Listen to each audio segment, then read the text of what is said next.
농촌 지자체들이 주민 1인당 50만 원씩 주겠다며 앞다퉈 현금 지원에 나섰습니다. 내년 선거를 앞두고 선심성 예산이란 비판이 쏟아지고 있습니다. 청주시가 입찰 조건까지 바꿔가며 선정해준 급식업체에 퇴직 공무원들이 근무했던 것으로 확인됐습니다. 특혜 의혹이 커지고 있습니다. 4번이나 유찰된 1조 원대 방사광 가속기 사업에 포스코 ENC 컨소시엄이 단독 응찰했습니다. 안전이 우려되자 정부가 이례적인 특수 조건을 내걸었습니다.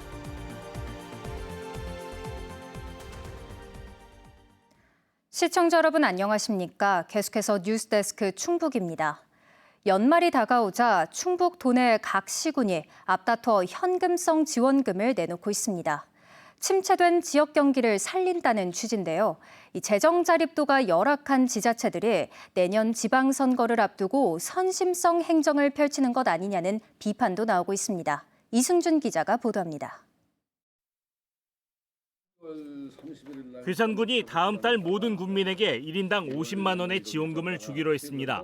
정부의 민생회복 소비 쿠폰 효과를 이어가 지역 경제에 활기를 불어넣겠다는 것입니다. 여론을 들어보고 우리가 보니까 아주 경제가 좀 살아나고 효과가 좋다.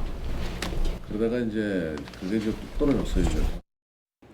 영동군도 1인당 50만 원 지원을 염두에 두고 관련 조례를 입법 예고했고 단양군 역시 1인당 20만 원 지원을 위한 조례를 의회에 제출했습니다.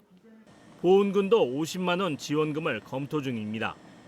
특히 옥천군이 농어촌 기본소득 시범 지역으로 선정돼 내년부터 월 15만 원 기본소득을 받게 되면서 인근 시군들도 주민들을 의식해 지원책을 내놓는 것으로 보입니다.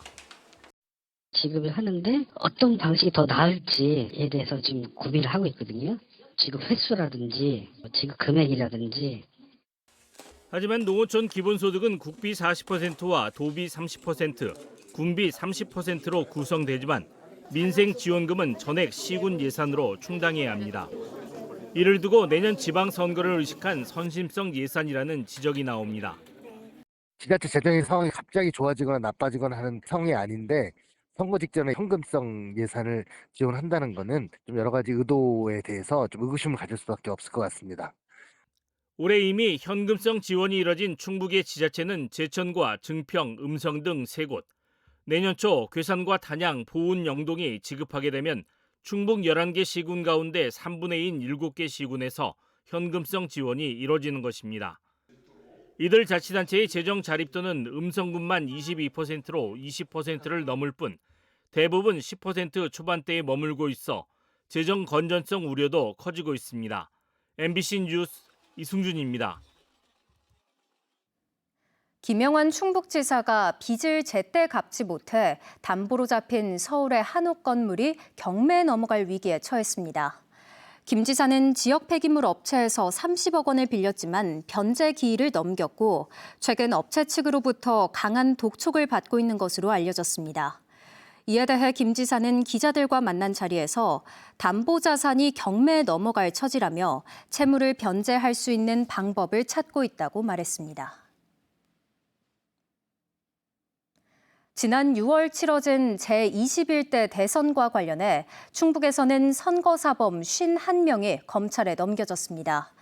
충북경찰청은 공소시효 만료일인 지난 3일까지 모두 98명을 수사했고 지난 5월 제천에서 흉기로 선거운동원을 위협해 구속된 50대 남성 등 모두 51명을 송치했다고 밝혔습니다. 지난 20대 대선 당시 38명에 비하면 2.5배나 늘어난 수치입니다. 유형별로는 선거 벽보나 현수막을 훼손한 경우가 32명으로 절반을 넘었고 투표지 촬영과 허위사실 유포가 뒤를 이었습니다. 청주시가 학교급식 납품업체를 선정하면서 입찰 조건을 바꿔 영업정지 업체가 선정됐다는 소식 얼마 전에 전해드렸는데요. 이 과정을 들여다보니 석연치 않은 구석이 한두 가지가 아니었습니다. 퇴직한 공무원들이 선정업체에 근무한 사실이 알려지면서 특혜 의혹까지 나오고 있습니다. 보도에 김영일 기자입니다. 지난 10월 청주시가 학교 급식에 납품할 축산물 공급업체를 선정하기 위해 낸 입찰 공고입니다. 이후 3차례에 걸쳐 별다른 안내도 없이 입찰 자격 조건이 바뀌면서 지난 1월 영업정지 처분을 받은 업체가 납품업체로 최종 선정됐습니다. 그런데 이 업체에 퇴직한 청주시 공무원이 근무했다는 의혹이 제기됐습니다. 왔다 갔다 한 거는 잡을 수는 없는 거잖아요. 업계에서는 뭐 다 연관돼 있는 업체들을 대놓고 떠들지 못해도 뭐 이래저래 이제 뭐 도움도 좀 많이 받았겠지. 특히 의혹이 제기된 건 이 업체만이 아닙니다.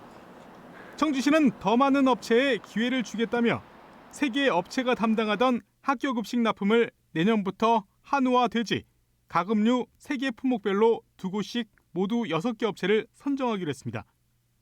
그런데 학교 급식 납품 경력 1년의 한 업체가 한우와 돼지 2개 분야에서 사업을 따냈습니다. 이 업체 역시 전직 청주시 간부 공무원이 근무한 사실이 확인됐는데 번거로운 가금류 납품을 빼고 수익성이 높은 한우와 돼지 물량을 몰아줬다는 의혹이 동종업계에서 제기됐습니다. 같은 경우도 옛날에 시청 국장 뭐 퇴직한 사람을 데리고 왔대요. 참 이게 참 아이고 아는 사람만 알지 모르는 사람은 몰라요. 논란이 계속되자 박완희 청주시의원은 부패 고리 의혹을 제기하며 청주시의 철저한 검증과 재발 방지 대책을 요구했습니다. 특정 업체 선정을 위한 공고 변경 사례, 특혜 논란까지 연이어 제기되고 있습니다.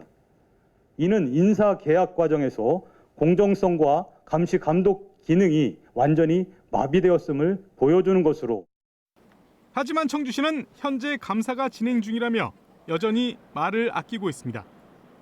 가장 안전해야 할 학교 급식을 둘러싼 청주시의 수상한 입찰 과정. 과연 누구를 위한 것인지 의혹은 계속 커지고 있습니다. MBC 뉴스 김영일입니다. 신입생 합격자 발표 직전 선발 기준을 바꿔 특정 학생들을 구제했다는 의혹을 받는 단재 고등학교에 대해 경찰이 내사에 착수했습니다. 청주상당경찰서는 지난 10월 단재고가 1차 합격자 발표를 하루 앞두고 선발 규정을 정원 2배수에서 최대 선발 가능 인원으로 늘린 것과 관련해 입건 전 조사 중이라고 밝혔습니다. 이 수사와 별개로 충북교육청도 감사에 착수해 부당한 개입이나 특혜가 있었는지 살피고 있습니다. 앞서 충북도의회 행정사무감사에서는 이번 규제 변경으로 합격해야 할 학생들이 피해를 봤을 수 있다는 지적이 제기됐습니다. 지난 4일 음성군 대소면 미호강변의 야생조류 분변에서 검출된 조류인플루엔자 바이러스가 전파력이 낮은 저병원성으로 최종 확인됐습니다. 방역당국은 정밀검사 결과 고병원성이 아닌 것으로 판명됨에 따라 해당 지점 반경 10km 안에 가금류 농가에 남아있던 예찰 조치 등을 해제했습니다. 방역대에는 150여 개 농가에 닭과 오리 225만여 마리가 사육 중입니다. 꿈의 현미경으로 불리는 1조 원대 다목적 방사광 가속기 구축 사업에 시공사를 찾지 못해 어려움을 겪고 있습니다. 4번의 입찰이 모두 무산되자 결국 유일하게 응찰한 업체와 수의 계약을 맺기로 했는데요. 문제는 이 업체가 잦은 중대재해로 논란이 된 포스코 ENC라는 점입니다. 정부는 사고 발생 시 계약을 해지하겠다는 특수 조건까지 내걸었습니다. 보도에 조미애 기자입니다. 전자를 빛의 속도로 가속해 원자 단위의 미세물질을 분석하는 다목적 방사광 가속기. 반도체와 신약 개발의 핵심 장비로 정부는 2029년까지 1조 1천억 원을 들여 청주 오창읍에 이 시설을 구축할 계획입니다. 하지만 당장 올해 하반기로 예정됐던 착공은 해를 넘기게 됐습니다. 시공사를 선정하는 입찰이 잇따라 무산됐기 때문입니다. 정부는 지난 1일 4번째 입찰마저 유찰되자 관련법에 따라 유일하게 입찰에 참여해온 업체에 수의 계약을 제한하기로 했습니다. 협상이 순조롭다면 내년 상반기에는 착공이 가능할 전망입니다. 제안 설명서를 만들고 그거를 한 3, 4월쯤에 평가를 한 다음에 한 5, 6월쯤에 결정이 되겠죠. 그럼 그때부터 이제 공사가 시작이 됩니다. 문제는 4차례 모두 단독 응찰한 곳이 최근 산재 사고와 안전규칙 위반이 잇따른 포스코 ENC 컨소시엄이라는 점입니다. 안전 우려가 제기되자 정부는 제안서 평가 과정에서 송곳 검증을 예고했습니다.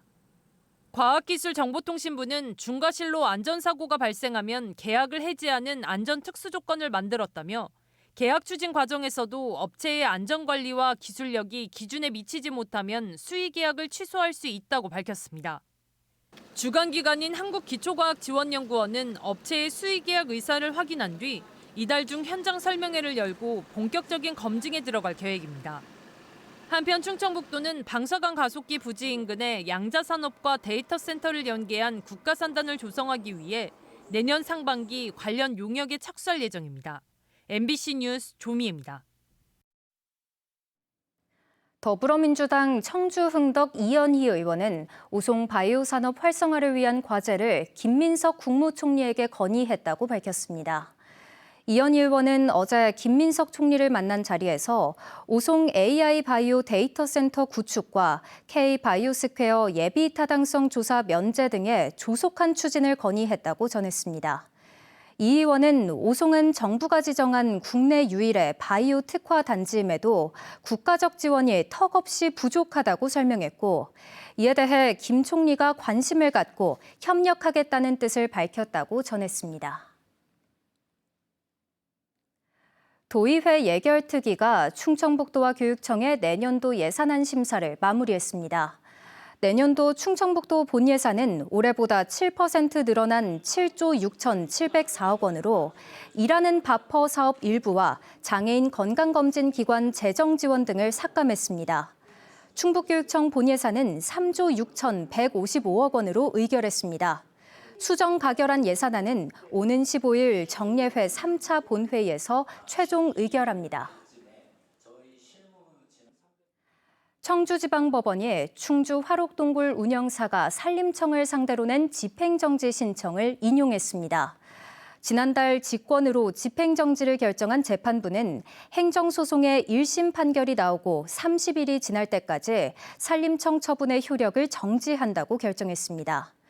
이번 결정으로 화록동굴은 당분간 운영을 이어갈 수 있게 됐고 행정소송 결과에 따라 최종 영업 여부가 결정됩니다. 동급생들을 상습적으로 폭행하고 돈을 뜯어낸 중학생들이 법원 소년부로 넘겨졌습니다. 청주청원경찰서는 폭행과 강요, 공갈 등의 혐의로 모 중학생, 재학생 4명을 청주지방법원 소년부에 송치했습니다. 이들은 지난해 11월부터 10달 동안 동급생 2명에게 강제로 싸움을 시키거나 밥값을 대신 내게 하는 등 지속적으로 괴롭힌 혐의를 받고 있습니다.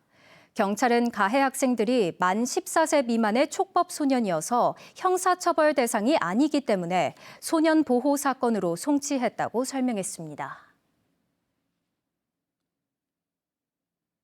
뉴스를 마칩니다. 고맙습니다.